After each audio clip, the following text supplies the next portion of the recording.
Hey all, இன்றைக்கி நம்ம டேஸ்டியான பட்டர் கார்லிக் பீஸா செய்ய போகிறோம்.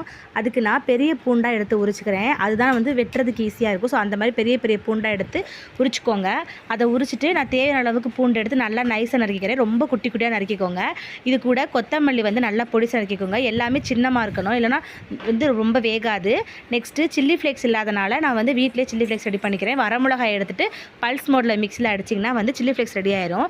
நெக்ஸ்ட்டு ஒரு பவுலில் எனக்கு தேவையான அளவுக்கு பட்டர் எடுத்துக்கிறேன். உங்களுக்கு இந்த பட்டர் கூட வெட்டி வச்சுருக்க பூண்டு, கொத்தமல்லி எல்லாத்தையும் போட்டு நல்லா ஸ்ப்ரெட் பண்ணிக்கோங்க. அந்த பவுல் ஈரம் இல்லாமல் பார்த்துக்கோங்க. அதுக்கப்புறமா இந்த பேஸுக்கு கொஞ்சோண்டு சில்லி ஃப்ளேக்ஸ் போட்டுக்கிறேன். காரம் உங்களுக்கு தகுந்த மாதிரி நீங்கள் அட்ஜஸ்ட் பண்ணிக்கோங்க.